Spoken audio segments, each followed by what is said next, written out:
Welcome to the Infrastructure Podcast. My name is Anthony Oliver, and today's podcast is a bit special in that it's the first of a two-part year-end special recorded with infrastructure giant Sir John Armitt. And to be fair, this podcast really needs very little in the way of setup from me, other than to say that Sir John is long-standing chairman of the National Infrastructure Commission, past president of the Institution of Civil Engineers, and to most inside and outside of the engineering and infrastructure sector, the genuine expert, voice of experience, calm and common sense when it comes to the built environment. I can see you smiling already there, John. Anyway, I imagine that if you're listening to this podcast, you will be acutely aware that having served on the Commission since it was formed in 2015 and been chairman since 2018, John is stepping down from the role in the spring next year as the organisation joins with the Infrastructure and Projects Authority to form NISTA, the all-new National Infrastructure and Service Transformation Authority. Now, this will be charged with taking the strategic planning and delivery of the nation's infrastructure to new levels, driving forward the new and eagerly awaited 10-year National Infrastructure Strategy, and boosting the efficiency and outcomes from the vast amounts of public and private investment being slated to underpin the government's ambitious growth agenda for this Parliament and beyond. But make no mistake, there's no shortage of ambition for infrastructure. The question, as always, is how to deliver. But if anyone knows, it's Sir John, so let's hear from him. John, welcome to the Infrastructure Podcast. Morning, Anthony, and thank you for the opportunity to have a chat. Great, and I always look forward to a chat with you, John. I describe NISTA as taking the strategic planning and delivery of the nation's infrastructure to new levels. Now, we don't know a lot about it at the moment, but it sounds to me like just the kind of organisation that you might be chomping at the bit to get stuck into. So why is now the time for you to step down? Oh, I think this is a change of direction. The National Infrastructure Commission has focused very much on strategy, advising government on what we think the policies that they need to follow should be in order to make the changes that we need in our infrastructure going forward over the next 20, 25 years, because that's the scale at which we forecast.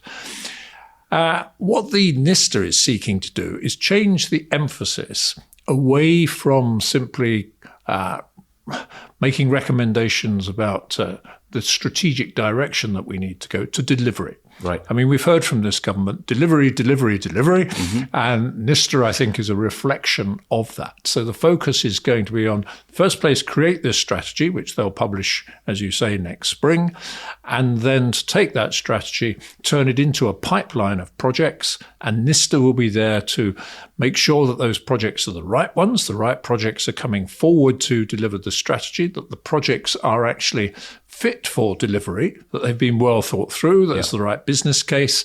So NISTA will be doing that analysis, and then NISTA will be, as the IPA does at the moment, supporting particularly the government departments in making sure that they have the right resources, have the right skills to actually deliver those projects. So it will be a true marriage of those two skills, or the two skill sets that the IPA has got, which is making the actual delivery process work better, plus the Commission's role of trying to be more strategic in its planning.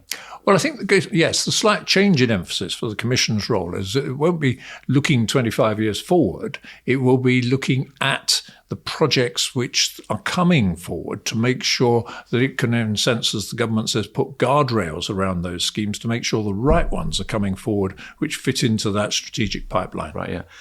And I suppose, why is it the right time for this coming together? I mean, Is it simply about smoothing the flow, or is it basically around accelerating the delivery?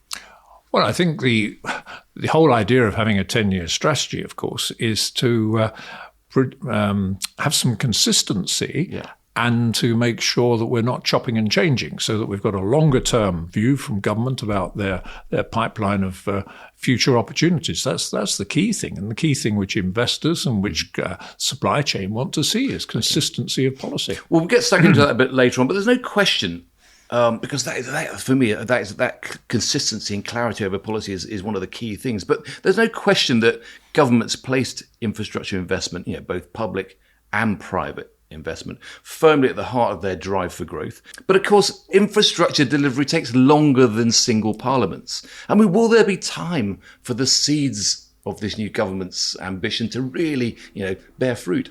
Well, that's the acid test. And the proof of the pudding, as they say. It's not just about growth. This is about being prepared for climate change. And we've already seen the impacts of climate change in the last few years.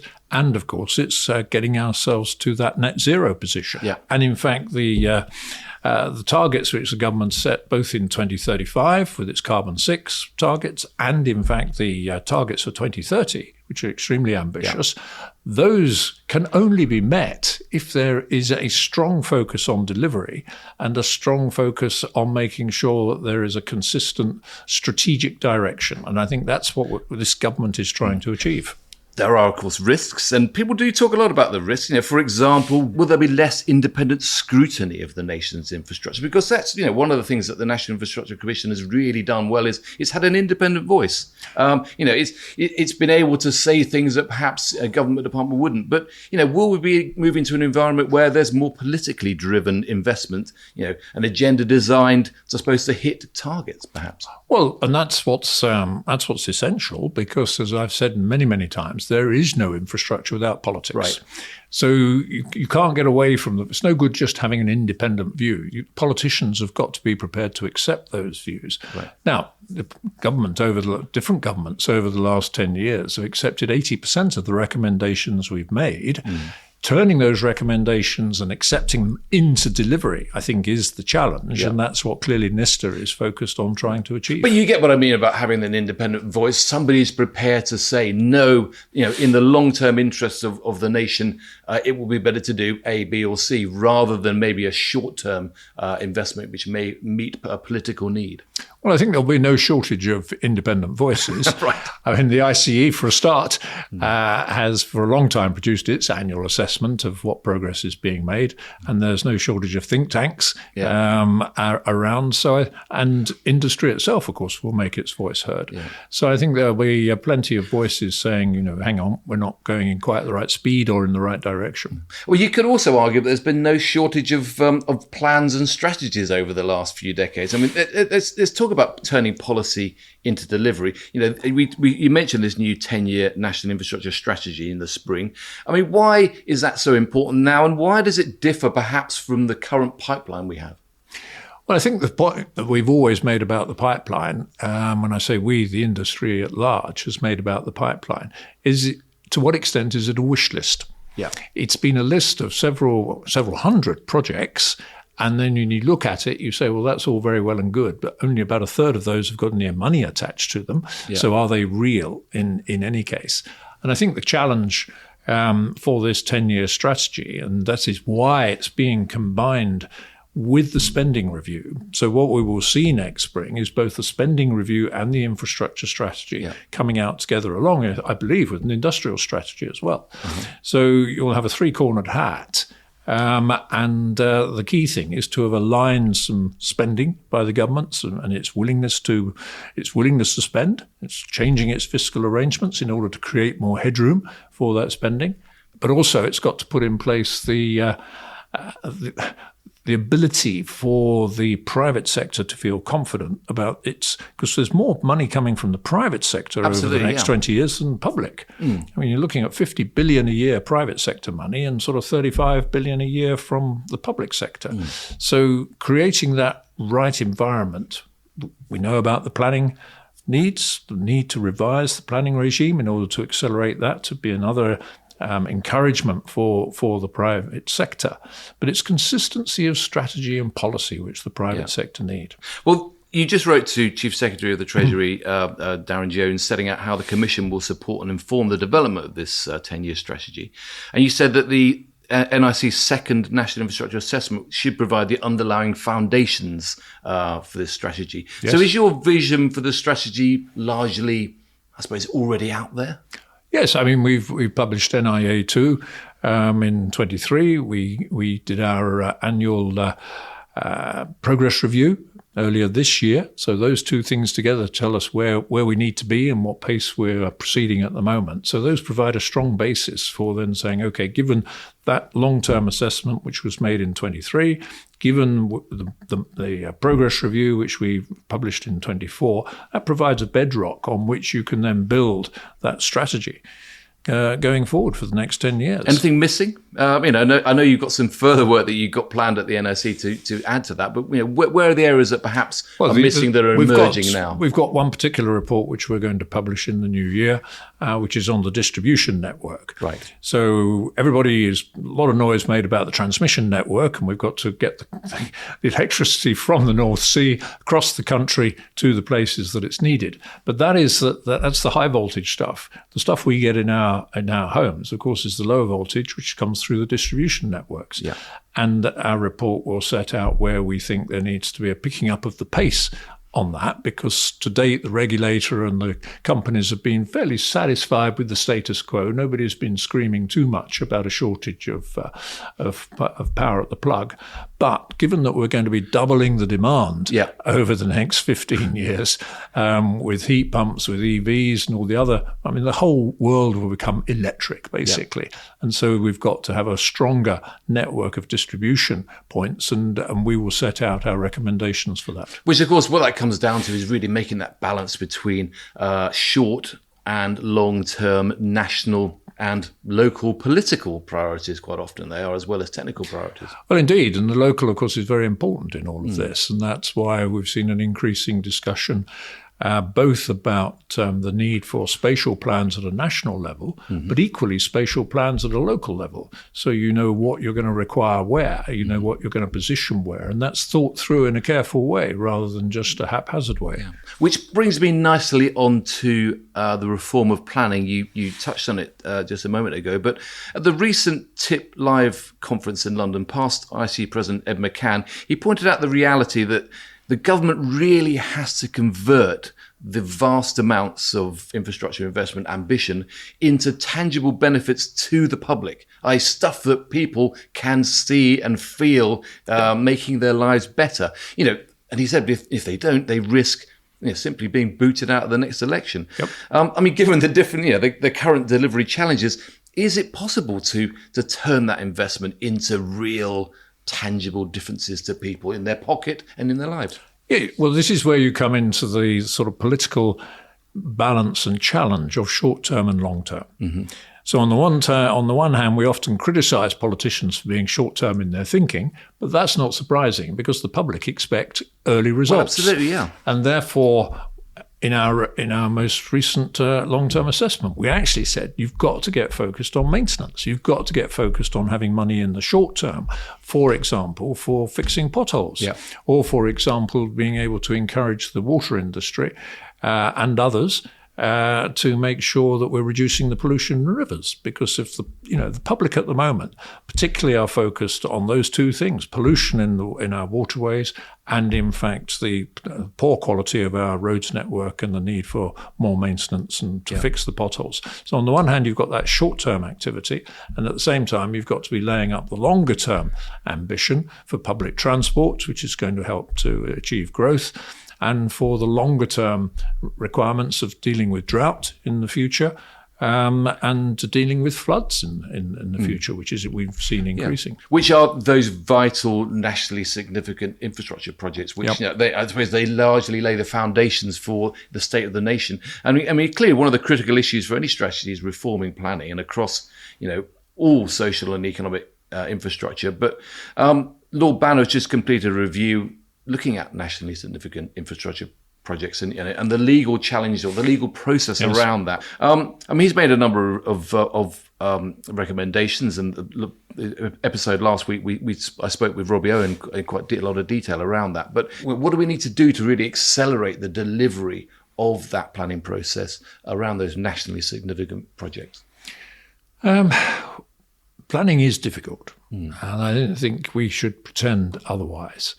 It's something which there is resistance to because people feel things are being done to them, and they are being asked to accept that there are projects which are in the national interest but have a significant local impact, which is why we've said that the compensation schemes need to be addressed, that there needs to be a greater willingness to address up front the fact that people are going to be disrupted during the construction period, or if they're going to have pylons nearer to them than they're used to, that they can see that in fact they're, for example, getting lower cost electricity as a consequence of having this sort of they're bearing the brunt, if you like, of the national need. Yeah. So I think there's a lot of opportunity in that direction. I think there is the need for us to be at the front end much more open in the debate about why we need to do these things. There needs to be a more honest debate about the reality of the challenges that we face. That if, for example, we want to see cleaner rivers, there is a cost to that. And therefore, we want to see a reduced risk of drought, then there is a cost to that. And therefore, water bills almost certainly have to go up. Yeah. And the government, I think, needs to be quite frank and open about that, and to give people the opportunity to understand what the challenges are, so that when we come forward with these planning requirements, there is a greater understanding of the need for the long term. Banner has talked about trying to reduce the number of times that people can come back for judicial review, which I think makes some sense. I mean, 3 times is a bit crazy. On the other hand, we know what works in terms of environmental and biodiversity improvements. So rather than revisit it for every project, why don't we say, well, look, here is a standard of environmental mitigation, biodiversity mitigation, which we know works. So let's just apply that rather than start from square one with a great big long-term analysis. But one of the points I was raising with Robbie last week is that we need to have a process in place so that people can feel that they have a say in what's happening. Because while it's really important, and there's a huge imperative to driving forward with those nationally significant projects, they're also, we live in a democracy. We live in an environment where people want to have a say. The biggest period within the current structure is, in fact, the front-end consultation before they actually make their submissions to the inspectorate on the national projects. And maybe we need to try and put some boundaries around that front-end consultation, because at the moment it just goes on and on. There's a danger that, in fact, developers just try and build in more and more mitigation for fear of being challenged in the future. And then the cost goes up, the cost. And the delay, etc. Yeah. Well, bearing in mind the need to deliver for communities and people right now, I mean, is there a risk that we are becoming overly fixated on major infrastructure projects at the expense of, I suppose, smaller, faster returning local projects? Well, you need both. We always have done.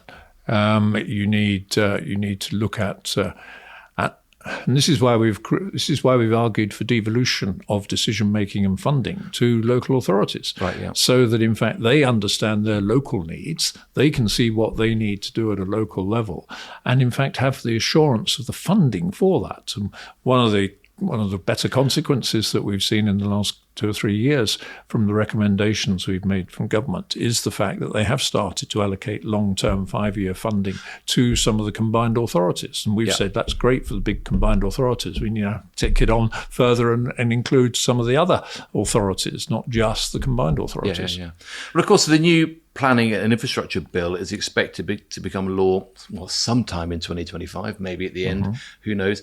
But it intends to simplify the planning system, unlock land for development, address delays in delivering nationally significant infrastructure projects. How do you see that legislation really impacting the sector's ability to deliver? Is it the nirvana we've all been waiting for, or just another step on the road? I think it's another step on the road. I think you can't sweep away everything that is there in the planning regime, because that will create more resistance than is justified, or that's going to be beneficial.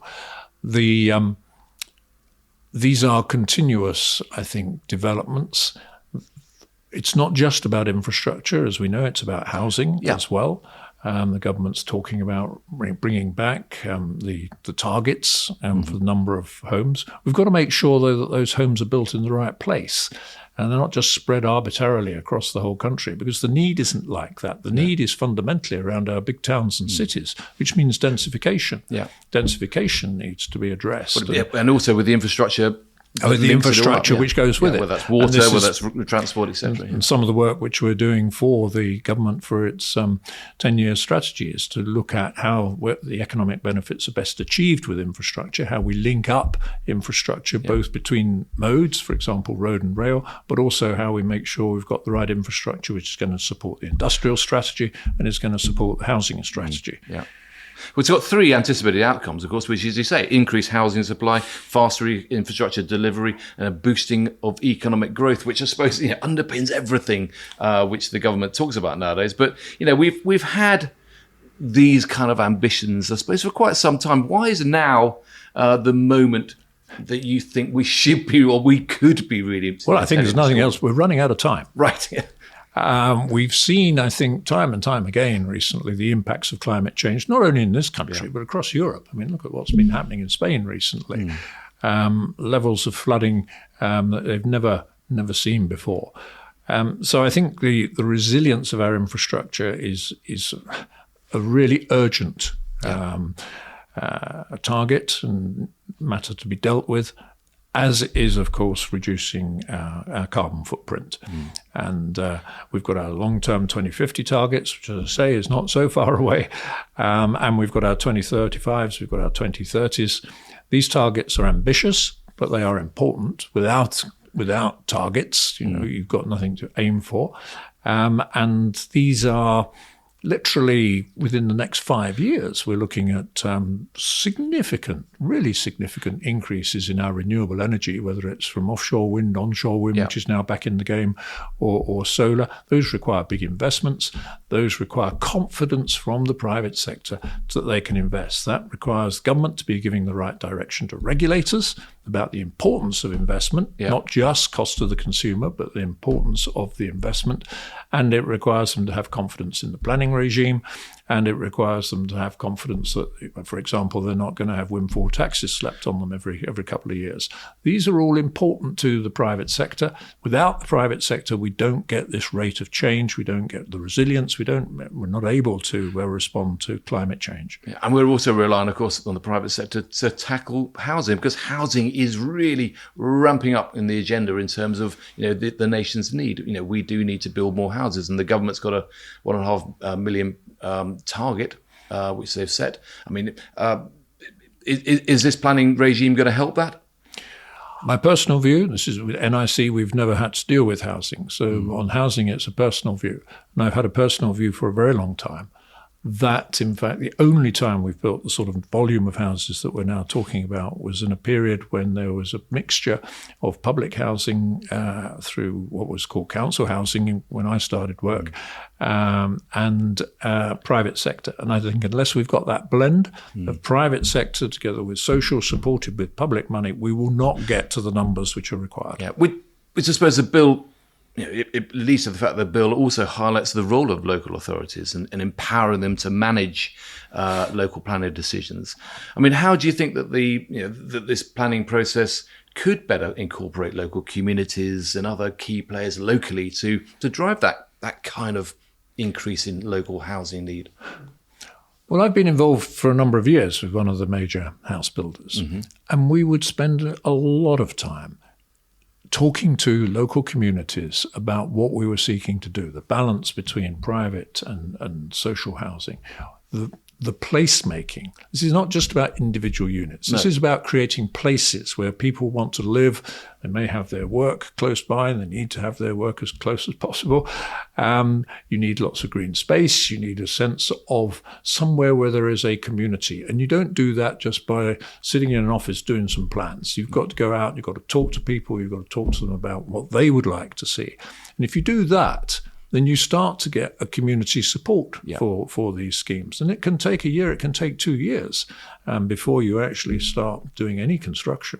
Yeah. But it's vital. And it helps you to then get through the planning process, because if you get through the planning process because you've got the local community on side, then you're going to get through the planning process more easily. Which I suppose brings us finally to this issue of consistent, clear, stable policy, whether it's at a national level or a local level. And I suppose a 10-year strategy is clearly about creating that more clear, stable policy environment.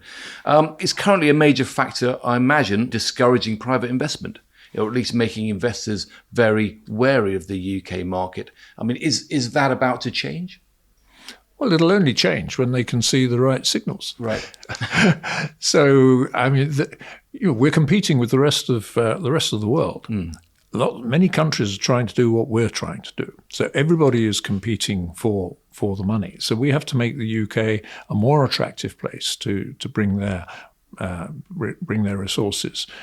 We have many advantages. We're seen as being relatively stable compared with other places. We're seen as being the rule of law being very strong and powerful. Now, these are the sort of protections which people investing want to see. Big challenge we haven't touched on yet, of course, is skills. Yeah. So, and again, we're not going to get people investing in skills unless they can see that continuity of policy and that continuity of pipeline. Well, let's do it. I mean, the supply chain is the other end of the investment at one end. You've got the supply chain at the other end, and having more insight into future workload should enable businesses to put in place the resources and, you say, the skills needed to build that future. I mean, it's been a huge problem over the last decade or so, isn't it? I think it's been a problem for a very long time. And of course, we were, in a sense, we maybe did less than we should have done because we had the open borders with Europe and we had a skilled, available workforce to support our industry over the last 20 years coming from Eastern Europe. That's more difficult today than it was before. And we've got to make sure that we give every opportunity to grow that labour force at home. Yeah. That is, again, not a 2-year change. No. That starts in schools. It starts in the opportunities which are given to pupils at 16, 18, not to go to university, that there is a real future for them outside of university, because we've had a strong focus on university. We need a strong focus on technical skills. And that requires local government to be working in conjunction with the training bodies, working in conjunction with the schools, working in conjunction, of course, with the employers, identifying what the needs are going to be and making sure that at a local level we've got the right skills coming through. So would you say that, because NIC has made a lot of recommendations around that, we've got and it's been incorporated largely into the planning bill. Would you say that NISTA's key role, therefore, is to try to tackle that supply side? Well, it's clearly part of it. And again, it's making sure that it's one thing to have a strategy. It's one thing to have at the back end, the delivery mechanisms. In between, you've got to have the right policies. Yeah. And I would hope that NISTA will be working across government with government departments, making sure that we're putting in place the policies which will actually enable delivery. Strategy doesn't enable delivery.